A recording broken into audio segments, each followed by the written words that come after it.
venho aqui trazendo para vocês a segunda parte de Akame ga Kill, Espadachim Negro. Agradeço o apoio de vocês nos últimos vídeos. A recepção da minha volta foi muito melhor do que eu mesmo imaginava.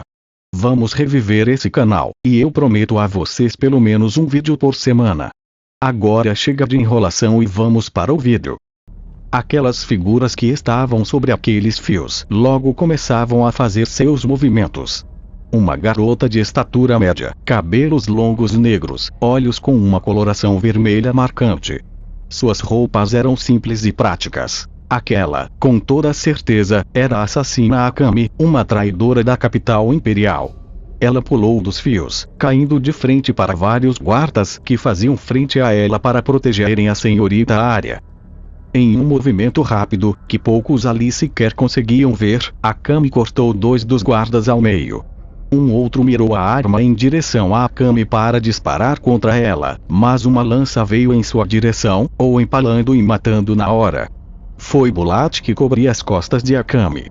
Um outro guarda viu o desenrolar de toda a cena e ficou apavorado, já que seus amigos foram varridos em segundos. Naquele instante, seu instinto de sobrevivência se ativou completamente. Ele tinha que sair dali com vida.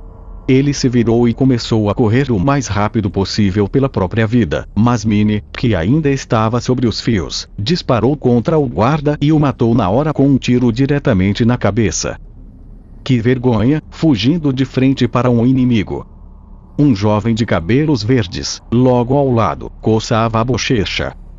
Tenho certeza de que qualquer um fugiria nessa situação. Akame logo se impulsionou para frente para atacar os guardas restantes, mas naquele momento todos foram pegos de surpresa, pois Akame foi forçada a se esquivar. Tatsumi surgiu, impedindo que Akame matasse os outros guardas que ficavam à frente de Arya.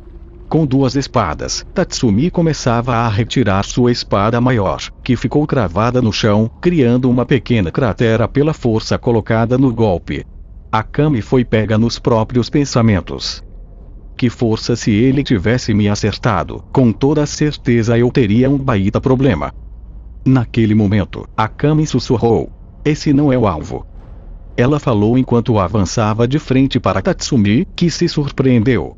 Ao se preparar para atacá-la de frente, Akame saltou e usou a cabeça do rapaz para saltar para trás dele. Os dois guardas que estavam à frente de Arya foram pegos de surpresa pelo movimento rápido da assassina, mas logo se colocaram à frente dela para protegê-la.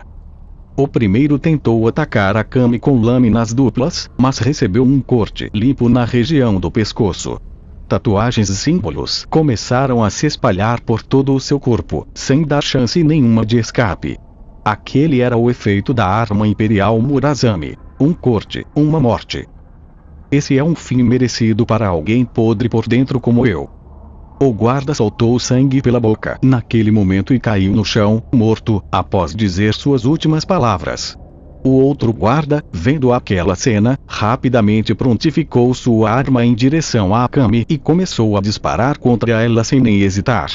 Porém, com uma agilidade sobre-humana, Akame se esquivou de todos os tiros e fez um corte que partiu o guarda ao meio.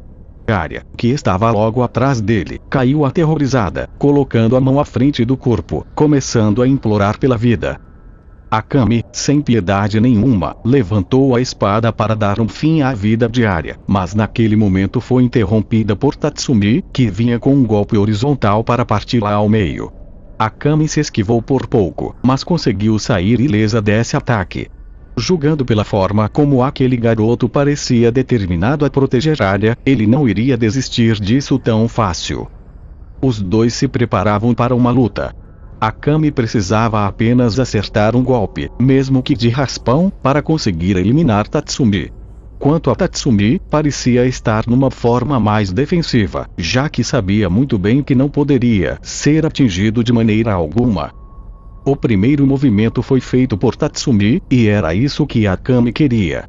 Tatsumi manteve ambos os braços abertos e preparados enquanto avançava, indicando um golpe duplo, e foi exatamente isso que aconteceu, mas com uma diferença que surpreendeu Akame. Ele arremessou a espada menor com uma força absurda. Parecia um tiro de arpão. Akame se esquivou indo para o lado, contudo, a pressão do ar feita pelo golpe deixou um rastro por aquele campo de batalha. Aquilo acabou abrindo a guarda de Akame o suficiente para que Tatsumi conseguisse uma abertura para atacar. Com a espada maior que ainda estava em suas mãos, Tatsumi executou um golpe de baixo para cima para partir Akame em dois. Akame conseguiu colocar sua Murazami à frente do golpe, mas a força de Tatsumi a surpreendeu, pois ele se movimentou e conseguiu bater nela contra o chão, fazendo a assassina cuspir um pouco de sangue. Porém, Tatsumi queria terminar aquilo logo, forçando sua espada contra Akame para ir esmagando-a contra o chão. Tatsumi sentiu o ar se deslocando. Uma lança vermelha veio em sua direção como uma força colossal. Tatsumi se moveu rápido e colocou sua espada contra a lança, mas, quando o impacto aconteceu, a espada maior de Tatsumi se quebrou com a força daquele impacto. Um homem alto, utilizando uma armadura, aquela era sua arma imperial, aquele deveria ser Bulat da Night Raid. Tatsumi viu o cartaz dele assim que chegou na capital. Desarmado naquele momento e sendo pego de surpresa, Mine aproveitou aquela distração feita por Bulat para atirar em Tatsumi, mas os instintos do rapaz apitaram, e ele conseguiu se esquivar.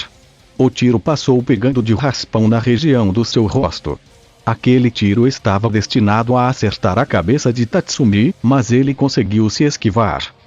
O rapaz levou a mão até o rosto, que pingava sangue, e naquele momento as faixas que cobriam seu olho esquerdo se abriram. Bulat olhou surpreso para o rapaz. Aquele olho vermelho dele brilhava e parecia pulsar. Algumas veias surgiam pelo corpo de Tatsumi, e era evidente que a massa corporal dele aumentou. Num movimento rápido, ele avançou contra Bulat. A velocidade de Tatsumi tinha aumentado consideravelmente, ao ponto de conseguir pegar o assassino de surpresa e encaixar um cruzado de direita diretamente no peito de Bulat. A armadura o protegeu, mas até ele admitiu que foi um golpe e tanto. Mas Bulat não deixou barato, pois, num movimento giratório, ele derrubou Tatsumi no chão com um chute bem colocado nas pernas dele. Em seguida, se ergueu e tentou acertar um soco na cabeça de Tatsumi. Ele então rolou para o lado, se esquivando do golpe de Bulat, que fez uma cratera no chão pela força do impacto. Se apoiando com as mãos no chão, Tatsumi acertou um chute giratório com força na clavícula de Bulat, isolando um pouco, fazendo o assassino percorrer alguns metros. A luta entre os dois parecia que iria continuar, mas Akame apareceu com um golpe furtivo.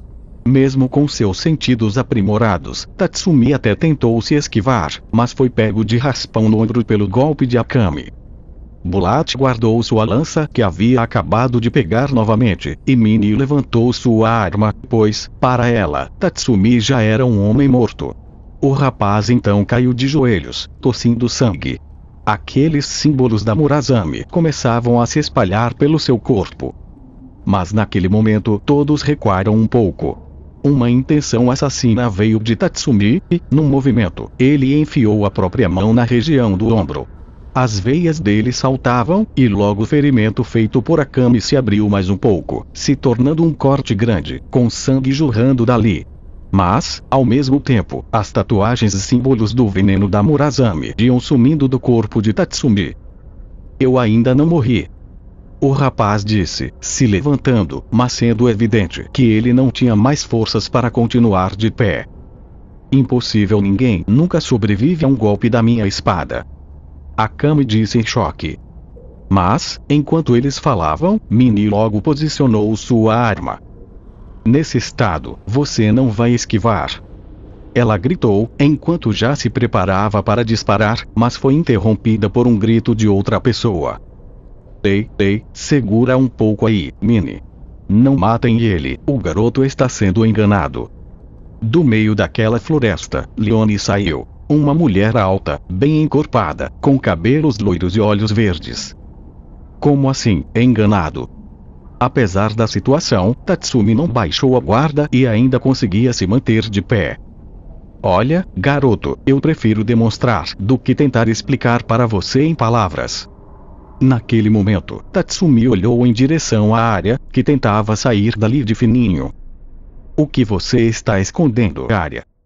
Antes que pudesse se defender, Leone foi até o armazém onde Arya iria se esconder e abriu a porta, fazendo Tatsumi arregalar os olhos com a quantidade de corpos que tinham ali. Pessoas torturadas de todo tipo, sem escrúpulos algum. Mas uma visão parecia chocar Tatsumi ainda mais naquele local. Ele viu os corpos de seus dois amigos, Sayu e Azul. Ambos já estavam mortos, e um estava pior que o outro.